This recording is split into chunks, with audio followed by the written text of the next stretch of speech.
I gotta find the tag, no problems. Why don't any of you mother effers put the questions in the description? Here's another hate comment on my video. Thank you. Waking up a bunny with the air horn. Why? Are you Satan?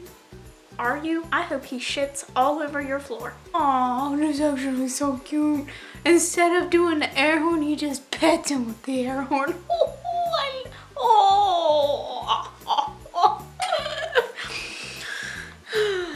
Why am I filming? What am I doing with my life? I thought I was gonna start the video. No, wrong. Hey friends, I'm Allie and welcome back to my channel. Today is Tag Tuesday, so I'm doing a tag for you guys. There's the guys, there it is.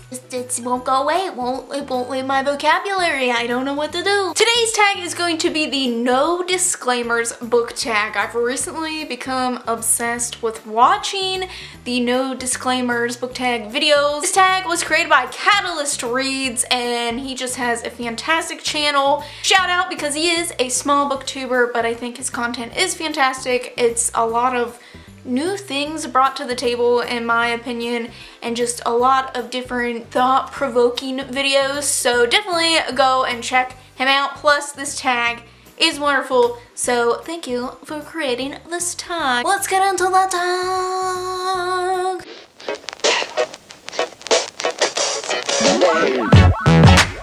Question number 1. Which tropes in books annoy you the most? So one of my most disliked tropes has to be the unqualified protagonist, just shows up, knows nothing, has no training, knows the bare minimum of the situation, but somehow does better than people that were actually trained, that were born into it, that are just way more skilled and knowledgeable, but they just come in and they actually do better than these people that are trained. What? Probably not. And half the time it's the protagonist is just this very average person. They're not of a higher physical ability, they aren't of a higher mental ability, so it's they wouldn't probably have caught on within 30 seconds. I want someone that works hard to get the thing done, because that's what I would have to do. I've never been good at anything. I've only been slightly average at everything. So that's what I'm expecting when you give me this supposedly relatable character that is so bland and boring when I meet him or her, and then they do all the things so well. Hell. No. No.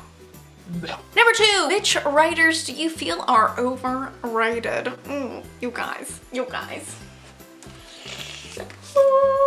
My biggest one for this is Rainbow Rowell, and I'm so sorry, Rainbow Rowell. I'm sure that you are a totally sweet and lovable person. I just don't really love your books. I think they're pretty mediocre. So Fangirl is the only Rainbow Rowell book that I have liked, and I think when I read this, I really enjoyed it.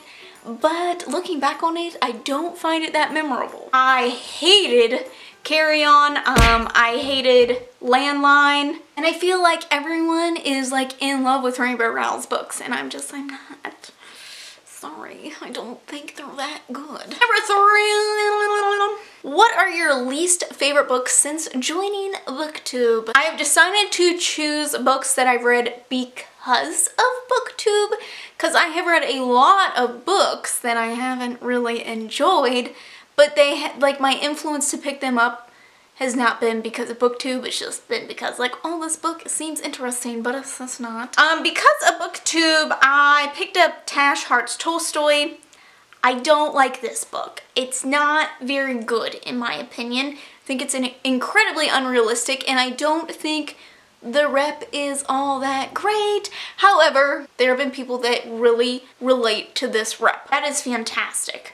I'm glad that they were able to find that. I would have never picked this book up if it hadn't been for BookTube, because the cover is hideous, and just because of that I never would have looked into it, so I wouldn't even know that it was about an asexual girl who has a YouTube that goes to some awards thing. Sure, that premise sort of seems interesting, but I only picked up the book because of BookTube, let's be honest, and I didn't like it. I didn't care for it. It wasn't that great, in my opinion. What is this thing that I keep doing? I don't know. I've suddenly become this weird cartooneration of myself. What? I've had a lot of coffee today. One is Soundless by Rochelle Mead. Rochelle Mead was kind of an author that I picked up because of BookTube in the first place. I enjoyed the first half of the Vampire Academy series. I picked up Soundless because everyone was talking about it. It seemed like it had really good idea going on. A deaf community, blind community thing going on. Wasn't good. It wasn't good. Rep was not that good. Number 4, a terrible ending that ruined an otherwise quality book. For this, I'm going with, I think it's called A Stranger in the House. I listened to the audiobook of this back in October. Wow. Ellie, it has been a while. I listened to this, and for the most part, it's a pretty standard kind of mystery thriller kind of deal. Woman has amnesia after she's in a car accident, and she has been found near a dead body, and it is believed that she could be the killer of this dead body. And her husband is like, hold up, my wife will not do these things, and all these secrets come out about her in the neighborhood and everything going on. And it would have been a pretty enjoyable read. Like, I'm okay, I can, you know, you expect these things from mysteries. There's just a lot of tropes that happen in mystery. So it would have been an okay thing, except for the ending came out of left field. It was just one of those, like, why do I don't need this. This doesn't click with the story. Wasn't necessary. Number 5, which fictional character do you wish was not killed off? Spoiler alerts. Spoiler alerts. In case you couldn't tell from the question, this is going to be a spoiler alert for A Court of Owings and Ruin. I'm trying to recall if this thing actually happened, but I don't know if it happened, but I think I remember crying that it happened, so I'm going to assume that it happened. But did the surreal, is that how you say it? The surreal, did he need to die? No, he did not need to die. I loved him. I loved him so much because he was supposed to be feared, but you know, deep down, he enjoyed spilling the tea with Feyre, and they had this connection, and he just thought Feyre was so dumb but cute, so he was always like telling her things even though he shouldn't have had to. And here she was, unqualified, coming in here, capturing him, and he was just like, who does this bitch think she is? And then she's all like, let's spark up this really strange friendship. And it was wonderful, and I loved it. Each moment that he was like mentioned in the books, and then he dies for no reason whatsoever. Such a pointless death. Didn't need to happen. I cried the real tears, not like the, oh, I'm so sad. I was straight a sobbing mess when this happened. Did he need to die? No. No, he did not. I could have thought of 10 other people that could have died before him. Also, the fake out death with our king did not need to happen either. What was the point in that? There was absolutely no point in that. You gave me a heart attack for 0.3 seconds and then it was over. You could have left him dead a little bit longer. Number 6, what are some of your bookish pet peeves? This is going to be like related to the physical book of the making of the book and such, the book. Not like things that you do with the book, just like the actual book. Okay. So one is movie covers. I don't understand why movie covers need to be a thing. Like, if I want the movie cover, I'm gonna go buy the movie. And do they think that we are so dumb that we won't be able to realize that the book with the exact same title as the movie, that we're gonna confuse that? Like, are we going to think, oh, that book with the same exact title, do you think, well, I don't know, the covers don't match, must not be it. Especially when the movie says, based on the novel, blah, blah, blah, blah, blah, by blah, blah, blah, blah, blah. I think I can narrow it down. You don't need to change the covers. You're just doing more work than you need to. Also, yellowed pages. Why? It is 2018. Why have we not come up with something that makes the pages not yellow? Like, My pages start to yellow after about 3 years. That's not a long time, honestly, especially for a book collection that I want to keep for years, for my life. It really sucks when your favorite books start to yellow. Why does this happen? I don't know why this happens. I'm sure it has to do with like moisture and oxidation and not keeping your books properly. I don't know, but why? Well, it's 2018. Why haven't we come up with a solution is what I meant to say. Why haven't we come up with a solution for this? I don't know. Why? One more is, this is more of a librarian pet peeve, but graphic novels are actually put in nonfiction because the Dewey Decimal, and they are in the Dewey Decimal 700 or 741. I don't remember exactly, but for some reason the graphic novels are shoved in the nonfiction. I don't know why graphic novels just can't be their own separate thing. Like, why can't they just be in the fiction? Or whatever. I don't really get why they are shelved this way. I have actually separated the graphic novels at my library to be on their own shelf because it bothered me so much. Why? Number 7, what are some books you feel should have more recognition? Don't worry, I have an English degree, I swear. Just graphic novels in general. I would love to see more people read graphic novels. I get so extremely excited when people comment on my videos and they say, you were the reason I read this graphic novel, or you were the reason I started reading graphic novels, or I want to get into graphic novels. Number 8 is, what are your thoughts on censorship and banning books? Listen, this is a tag video. I am not used to deep thoughts on a tag video.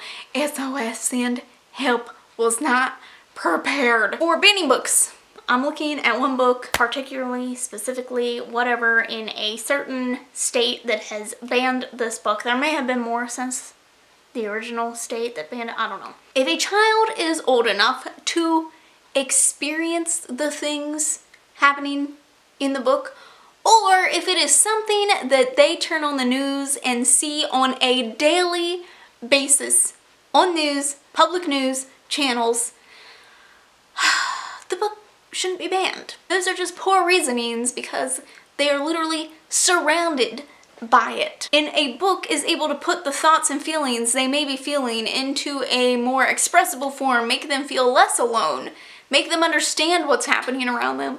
Like, I really don't understand the thought process that went behind this whole ban in this book. I just don't get it. I don't. Like, what? Y'all dumb.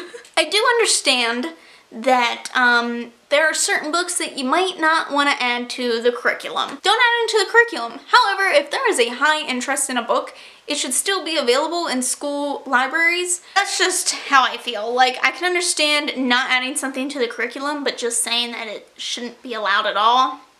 Don't do that. That's just... You're just gonna make me want to go get the book more. As for censorship, I don't really believe in censorship. I made it just sound like Santa Claus, like, oh dear, hope the censorship serpent doesn't come to my house tonight. I just think that censorship really hinders the artist, whether they are good or bad. I know that there are always going to be opinions that are not like my own. There are going to be different opinions, and this is just like something that doesn't work for me might work for someone else. And I mean, all things are put out there kind of knowing that they're like opinionated in some way. I would think even like non-fiction, like what would they say, history is written by the winning side kind of deal. So it's just that I know if I don't like something, I can move on to something else. And there's always going to be really dark things, and there's always going to be really strongly opinionated or wrong things put out there, but they're not for me, but they might be for someone else. That might be what someone else thinks. It also helps me figure out who the hell I don't want to read. Because some shit things just aren't worth my time. I mean, it's just so much more open, and just the freedom of choosing what you want to read is nice. And then question number 9 is, who do you tag? I am going to tag all my Tag Tuesday folks out there. I have noticed a lot of Tag Tuesday videos springing up, and I'm not the creator, but I think I'm one of the only ones who is like really religiously stuck to Tag Tuesday. Tag Tuesday is my life. So anyway, all my Tag Tuesday peeps, I know Chelsea Darling Reads does Tag Tuesday. My Reading is Odd has started Tag Tuesday. The Bookish Babbler has been doing Tag Tuesday. I think I saw Zariah Rose do some Tag Tuesday stuff. Don't Have a Degree in Reading has done at least one Tag Tuesday video that I saw. I don't even know if she follows me. She's really rad. We have Becca in the Books does Tag Tuesday and AM Book Life. So definitely go check all of them out. They are all officially tagged to do a Tag Tuesday video. The no disclaimers tag by me. So there we go. Hope you guys have a like of this video. Don't forget to subscribe to see future Tag Tuesday videos from me. Thanks for watching and I'll see you in the next one. Bye.